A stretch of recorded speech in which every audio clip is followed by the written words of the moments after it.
오늘 우리에게 주신 하나님 말씀은 요한복음 20장 25절 말씀입니다. 신약성경 183쪽에 있습니다. 요한복음 20장 25절 말씀 우리 같이 읽겠습니다. 다른 제자들이 그에게 이르되 우리가 주를 보았노라 하니 도마가 이르되 내가 그의 손에 못자국을 보며 내 손가락을 그 못자국에 넣으며 내 손을 그 옆구리에 넣어보지 않고는 믿지 아니하겠노라 하니라. 아멘. 우리는 이 성경에 나오는 인물들을 혹은 내용을 놓고 이미 제목을 붙여 놓은 채로 보는 경우가 있습니다. 믿음의 조상이 누구지요? 꿈의 사람은 누구입니까? 사랑장은 어딘가요?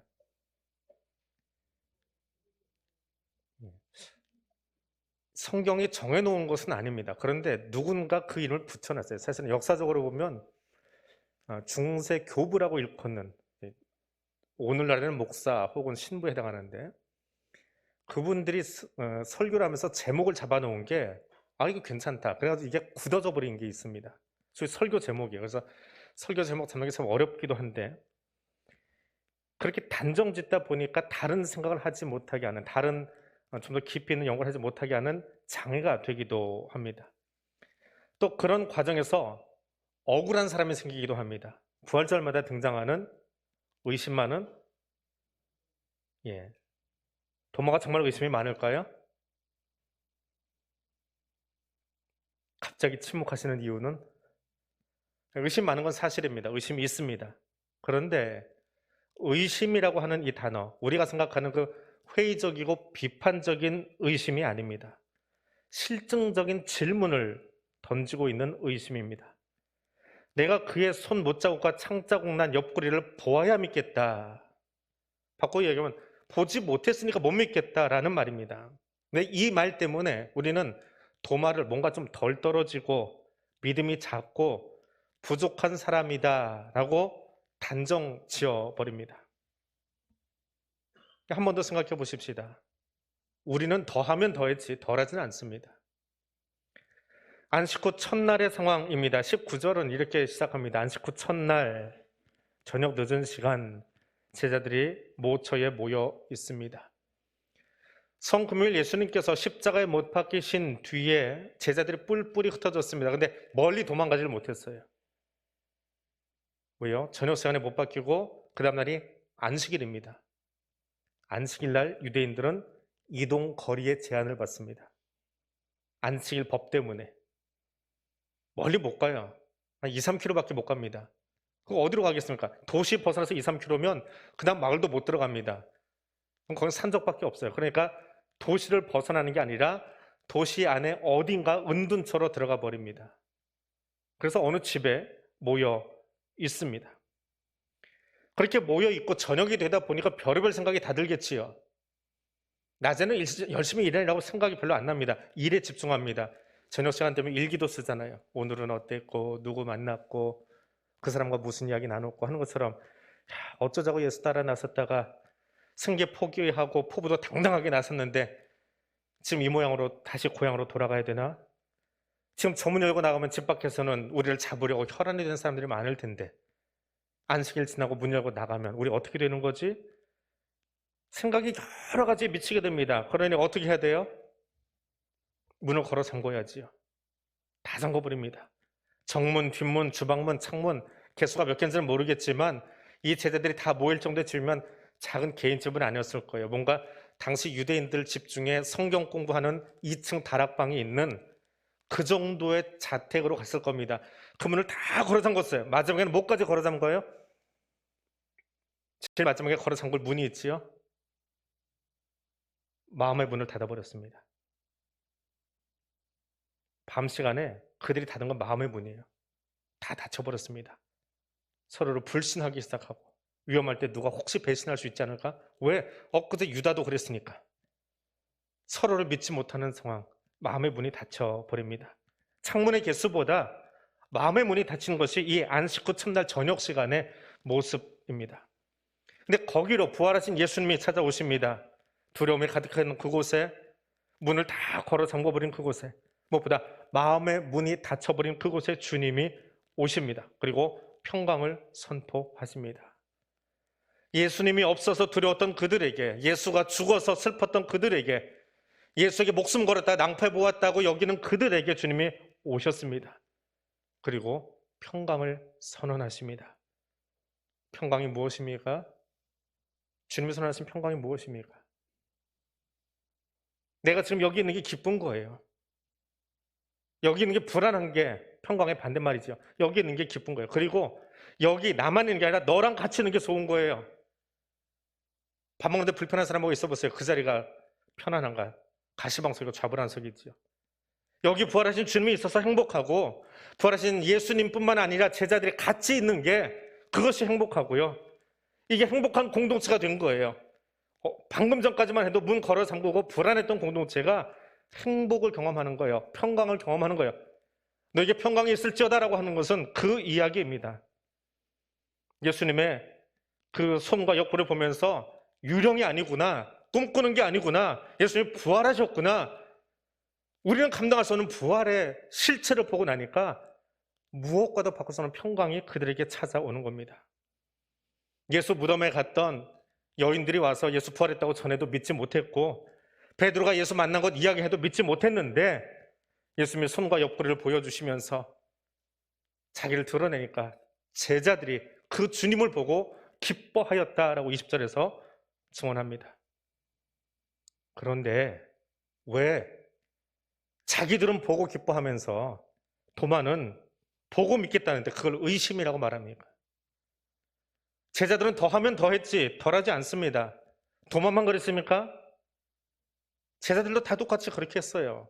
보기 전에는 여인들의 증언도 베드로의 증언도 믿지 않았어요. 보고 나니까 기뻐서 외쳐놓고 왜 도마만 이상한 사람을 취급하냐고요.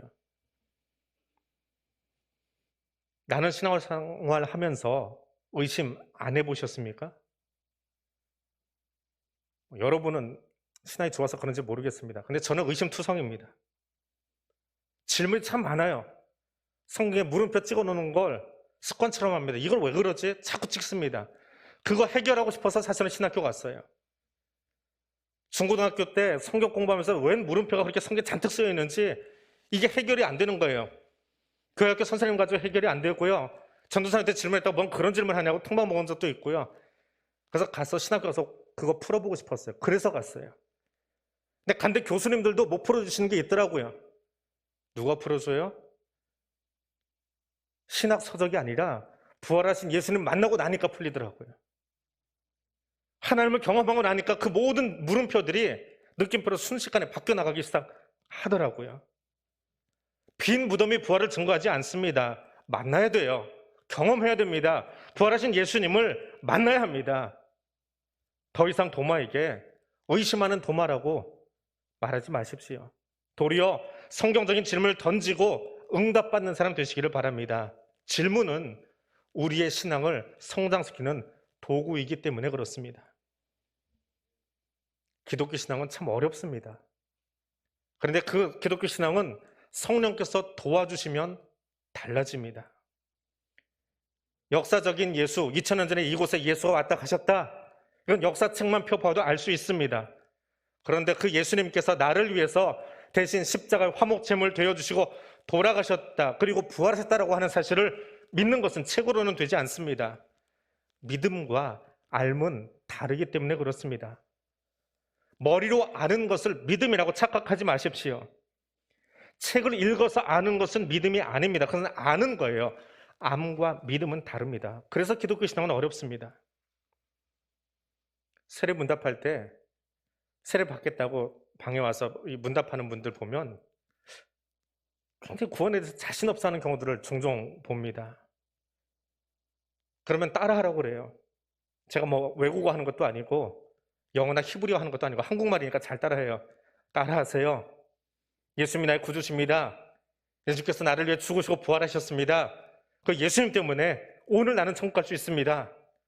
따라하세요. 그럼 따라해요. 근데 얼굴 표정은 긴가민가 해요. 한 번 더 이야기합니다. 성경대로 입으로 시원하여 구원에 이른다 했습니다. 입으로 이야기하시니까 이제 천국 가는 거예요. 믿으세요? 아멘. 하긴 하는데 뭔가 떨떠름한 표정들이 보입니다. 참 힘들어요. 그럴 때면 속에서 그런 마음이 들어요. 말은 못하지만 야, 차라리 지금 밖에 나와서 계단 1000개 올라갔다 내려와라. 그러면 구원에 이른다라고 말하면 얼마나 쉬워요. 힘들어도 계단만 올라갔다 오면 되잖아요. 아니면 한 달 여유 줄 테니까 한 달 동안 나가서 몇 명에게든 사랑을 베풀고 긍휼을 베풀고 간증문 써서 가져와라. 거기다 오케이 사인 해줄게. 시험 통과하듯. 그리고 세례 준다면 얼마나 쉬워요? 근데 기독교 신앙은 그런 행위에 있지 않은 거예요. 계단을 올라가거나 긍휼을 베풀거나 성경을 몇 번을 읽었다고 해서 세례받고 구원에 이르는 것이 아니라 입으로 시인만 하면 된대요. 그러니까 얼마나 어려워요. 믿는다는 것이 무엇입니까? 그 사람이 믿음이 있는지 없는지 어떻게 알 수 있습니까? 그 사람의 행동을 보면 알 수 있습니다. 믿는 사람은요, 나가서 외치게 돼 있어요. 제 습관 중에 이런 게 있습니다. 책을 이리저리 읽습니다. 한 분야만 읽는 게 아니고 참 이것저것 중년이 되니까 더 지식적인 것에 관심이 많아서 꼭 신앙서적이 아니어도 다른 것도 이렇게 읽어요. 읽다 보면 유레카할 때가 있어요. 와, 이거 너무 놀라운 거예요. 아니 50년 동안 내가 이것도 모르고 있었나? 그러면서 막 새로운 걸 발견하면 신이 나요. 근데 이거 어딘가 가서 얘기해야 되잖아요. 신이 나면요 말하고 싶어요. 근데 코로나에 어딜 갑니까? 제일 좋은 건 집이에요. 집에서 아내에게 이야기합니다. 여보 이거 좀 들어줘. 지금 저 뒤에 있는데요 막 얘기해요. 근데 제가 서설이 좀 길어요. 있잖아 이 책을 어디서 구했는지까지 이야기하기 시작해요. 그럼 아내는 이게 한두 번이 아니니까 서론 좀 빼고 본론만 얘기해줘. 내가 들어줄게. 그럼 신에서도 본론 이야기해요. 이 남자들 다 아는 것 같아요. 저만 그런 줄 알았더니 비슷한 이 연배하고 물어보니까 말투가 비슷하더라고요 다들. 아무튼 본론을 막 이야기합니다. 신이 났어요. 이 책에서 무엇을 보았고 내용이 어떻고. 그럼 아내는 또 이렇게 취임새 잘하죠. 그래. 이게요 새로운 걸 알고 난 사람의 기쁨이에요. 말하고 싶어요. 전하고 싶어요. 아내가 없으면 아이들에게 가요. 아이들도 알아요. 엄마한테 매번 하던 걸 보니까 아이들도 알아요. 어떤 때는요 밥 먹다 교육자들하고도 해요. 교육자들은 밥 먹고 있는데 저 혼자 얘기하고 있어요. 나 말이야 어제 책을 봤는데 이거 너무 신나지 않아? 열심히 먹어요 교육자들은. 목사님 하세요. 우리는 먹어요. 근데 저는 신이 나요. 새로운 걸 알게 된 게 너무 신이 나요. 새로운 사실, 먼저 안 사실 알리고 싶은 것, 믿음도 마찬가지예요. 부활하신 주님을 만나면 전하게 돼 있어요. 빈 무덤은 두렵습니다. 누가 예수님 시신을 훔쳐갔나? 5만 가지 생각이 머릿속에 왔다 갔다 합니다. 근데 그곳에 부활하신 주님이 나타났어요. 무덤 앞에 여인들은 참을 수가 없었습니다. 자기들만 알면 안 되잖아요. 그래서 쫓아가서 이야기했어요. 근데 당시 유대인 습관은 여자 둘이 셋이 증언해도 증언으로 인정을 안 해줬어요. 자기들은 신이 나서 이야기했는데 여자들이 이야기하니까 세상 말로 가짜게 취급해버리는 거예요. 이게 부활절 첫날 아침의 모습이었어요. 저들이 가짜게 취급하건 말건 상관없어요. 예수 믿은 게 행복해서요 외치지 않을 수 없어요. 안식 후 첫날 문을 걸어 잠근 그곳에 문도 상관없이 주님이 오셨습니다. 그 평강을 전하십니다. 평강을 전하신 주님이 창조 때 하나님이 하셨던 것처럼 숨을 내쉬면서 이르시되 성령 받으라 라고 말씀하세요. 부활의 주님을 통하여 새로운 창조가 시작되는 것을 요한복음은 보여주고 있습니다. 얼마나 놀라운 경험이에요. 생기를 불어넣으니 그가 생명이 된지라 사람이 된지라 창세기의 그 모습이 부활하신 예수님을 통해서 다시 한번 재현되고 있는 거예요. 부활하신 예수를 통해서 새로운 공동체가 시작하고 있는 거예요. 제자들이 얼마나 신이 나요. 근데 그 자리에 도마가 없습니다. 도마는 예수님이 그 집을 떠난 뒤에 나타났어요. 근데 제자들은 어때요? 이 흥분을 감출 수가 없는 거예요. 그래서 도마에게 이야기합니다. 다른 제자들이 그에게 이르되 우리가 주를 보았다. 전하지 않고는 견딜 수 없는 열정에 사로잡혀서 외칩니다. 이게 믿음이에요. 부활하신 주님을 만나면 자기가 정말 사랑하는 그 사람, 우리가 함께 했던 그 사람 도마에게 이 이야기를 해주고 싶어요. 그 사람이 믿든지 안 믿든지 상관없어요. 믿어서 전도지 받아줄 것 같아서 전하는 게 아니라 전도지를 받아도 찢어 내버려도 상관없어요. 나는 지금 주고 싶어요. 나는 지금 외치고 싶어요. 도마가 나는 보아야 믿겠다 말하던 말던 상관없어요. 나는 보았거든요. 나는 경험했거든요. 이것이 믿는 자의 모습입니다. 그래서 기독교 신앙은 어려워요. 이성이나 지성으로 일어난 사건이 아니기 때문에 그렇습니다. 22절의 말씀처럼 성령께서 제자들과 함께 하심으로, 성령께서 제자들에게 이제는 영 분별의 은사를 주심으로 부활하신 예수님이 나의 구원자 되시고 그 예수께서 죽으시고 부활하셨습니다. 이걸 믿게 되는 순간, 경험하는 순간, 보는 순간 전하지 않고는 견딜 수 없어요. 예수 부활하셨습니다. 오늘 보혜사 성령님께서도 여기 함께한 여러분에게 이 마음 심어주시기를 원합니다. 부활하신 예수님께서 나를 위해 죽으시고 부활하셨습니다라고 하는 그 사실을 증언하는 증인 공동체로 우리 교회를 사용하여 주시기를 원합니다. 근데 도마는 보지 못했습니다. 그래서 믿지 못합니다. 사실은 제자들도 부활하신 예수님을 보기 전까지는 믿음에 이르지 못했습니다. 그래서 고린도서에 보면 예수님께서 사도들과 제자들과 어느 때는 500여 사람이 모이는 그곳에 동시에 나타나셨어요. 마지막에는 바울에게까지요. 그런데 그렇게 부활의 주님을 실제로 눈으로 보고 만나고 경험한 그 세대가 끝나갑니다. 사도들의 마지막 주자라 할 수 있는 사도 요한도 이제 곧 이 땅에서의 마지막 시간을 경험하게 될 거예요. 그때 요한복음서를 기록합니다. 요한의 공동체는 마태, 마가, 누가 공동체와는 조금 성격이 달라요. 조금 더 후대에, 거의 한 세대 뒤에 기록이 되어졌습니다. 예수님을 직접 보고 함께 밥 먹었던 사도들이 떠나간 그 다음 세대에게 복음서가, 설교가 주어지는 거예요. 교회사 속에서 소위 속사도 시대라 일컫는 예수님을 직접 보았던 사도들이 아니라 그 사도들에게 직접 훈련받았던 그 다음 세대 목회자들이 설교를 시작하던 시대, 그것이 요한의 시대예요.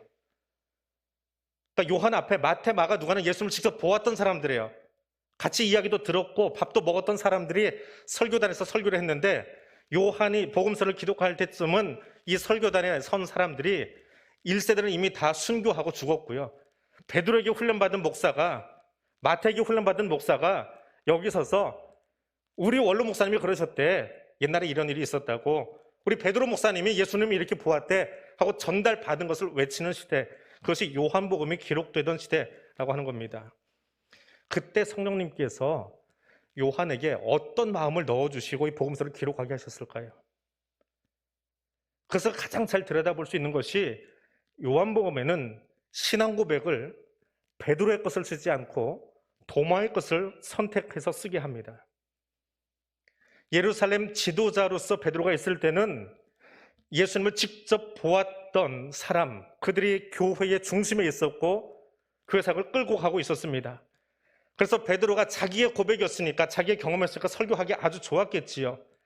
그러나 그 사도들이 하나 둘 순교하고 떠나간 뒤에 이제는 예수님을 직접 본 세대보다 간접적으로 경험을 했던 사람들이 설교단에 서서 소위 목사가 되고 장로가 되고 권사가 된 그런 교회가 된 거예요. 그때 어떤 복음을, 어떤 설교를 해야 되느냐, 이게 요한복음서예요. 그런 분위기로 보시면 돼요. 그때는 신앙의 모델이 다른 사람이 필요한 거예요. 직접 보았던 베드로의 직접 간증이 아니라 그것을 이야기해 줄 수 있는 간접 경험을 하고 신앙생활을 하고 있는 우리들에게 누가 필요할까? 그것이 도마였습니다. 도마는 굉장히 실증적인 인물입니다. 당차기도 하지만 모르면 모른다라고도 말하고 죽으러 가자 이야기하기도 하고요. 봐야 알겠다라고 말하는 실증적인 사람입니다. 그리고 그것을 부끄러워하지 않은 사람이에요. 자, 요한 공동체는 어떤 공동체예요? 예수를 본 사람들이 아니에요. 베드로가 설교하고 마태가 설교할 때는 회중석도 예수를 본 사람들이 있었어요. 근데 요한 복음이 기록될 때쯤 되면 목사도 예수 본 사람이 아니지만 회중석은 더더군다나 예수는 귀로만 들은 사람들이에요. 눈으로 보지 않았던 사람들이에요. 근데 앞선 세대 이야기를 들으면서, 선대 이야기를 들으면서 좀 신앙생활을 이어가야 하는, 또 그런 사람들이 교회 중추가 되어서 끌고 가고 있는 믿음의 경험을 전수받아서 신앙생활하고 있는 사람들입니다. 보고도 믿기 힘든 세상인데 보지 않고 믿으려니 어떤 마음이었을까요? 그 모델이 도마라는 거예요. 난 보아야 믿겠습니다. 보지 않아도 어떻게 믿습니까? 질문했어요.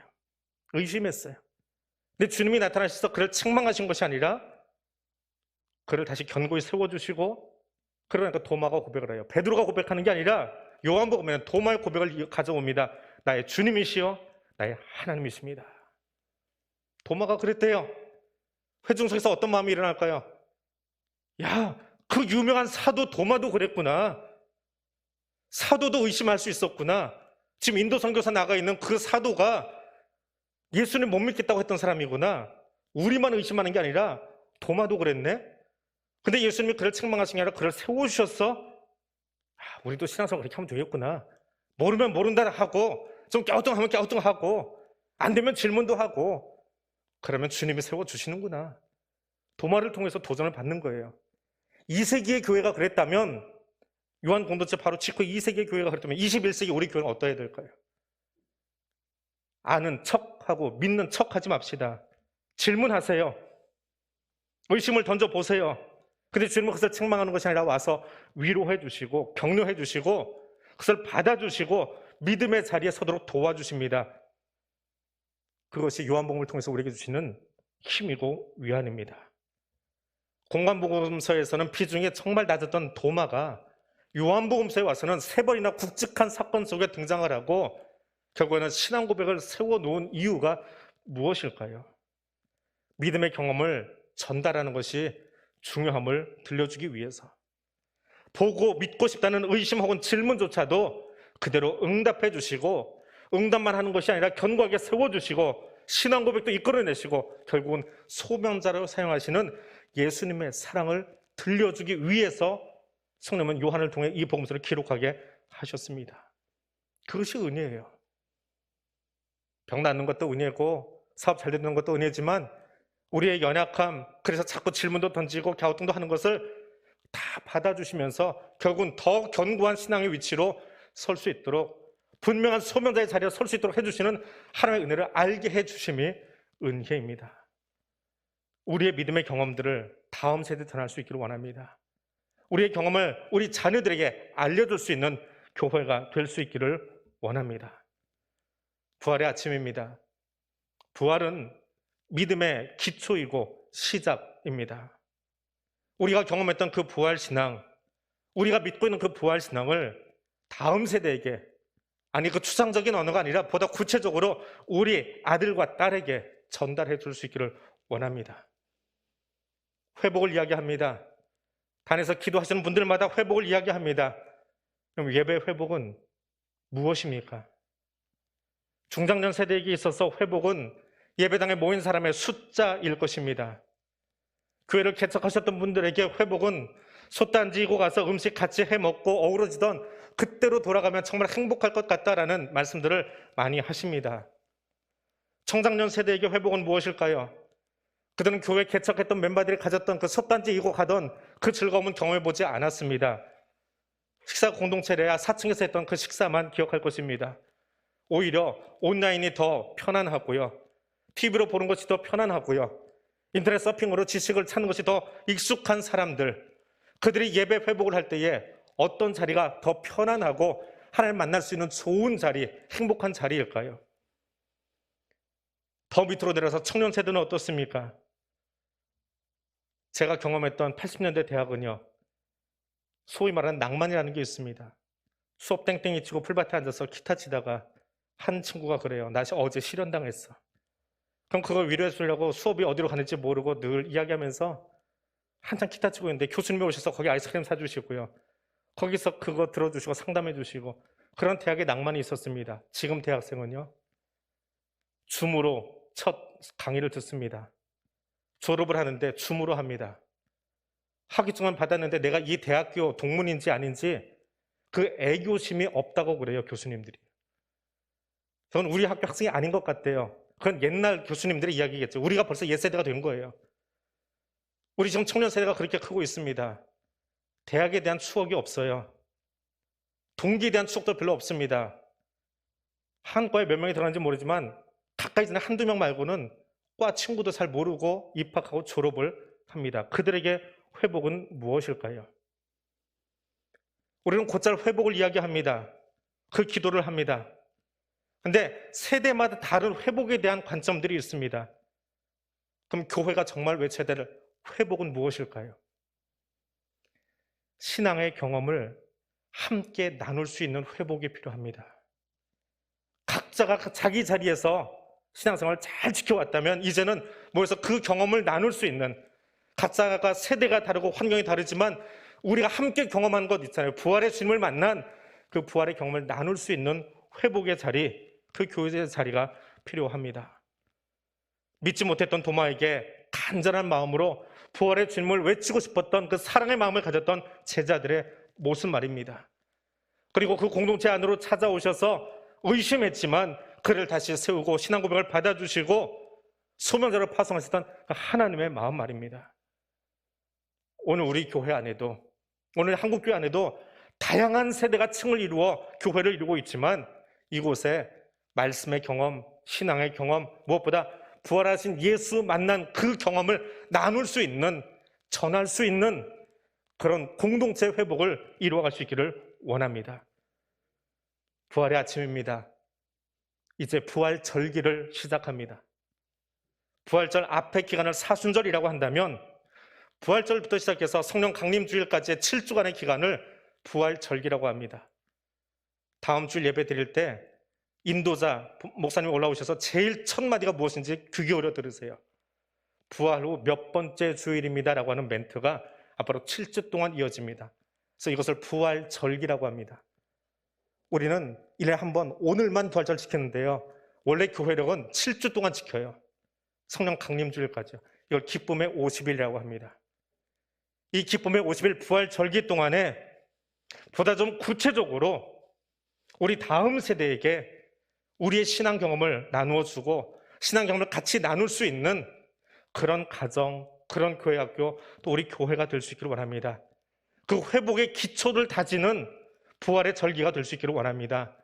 성도의 교제, 먹고 마시는 것이 아니라 말씀의 경험을 함께 나누는 것이 얼마나 소중하고 그것이 회복의 기초를 다진데 얼마나 소중한지를 우리가 함께 경험할 수 있는 부활 절기가 될 수 있기를 원합니다. 이 아름다운 경험이 우리의 가정과 우리 교회 안에 가득한 시간이 될 수 있기를 주님의 이름으로 부탁드립니다. 기도하겠습니다. 부활의 기쁜 소식을 들려주신 주님, 보지 않고 믿음을 이어가는 우리에게, 불쑥 올라오는 의심과 질문 앞에서 난감해하는 우리에게 책망이 아니라 도마의 모습을 통해 여전히 사랑하시고 세워주시고 신앙 고백을 이끌어내시는 하나님의 사랑을 듣습니다. 다양한 세대가 어우러진 교회를 향하여 오직 사랑의 마음으로 부활의 경험, 믿음의 경험을 나누고 교제하며 함께 서기를 원하시는 하나님의 마음을 듣습니다. 부활절기를 시작하는 오늘 첫 주일 이 부활의 아침에 우리 자녀들에게, 다음 세대에게, 믿음이 연약한 자들을 향해 우리의 신앙 경험과 교제의 경험과 믿음의 경험을 나눌 것을 결단합니다.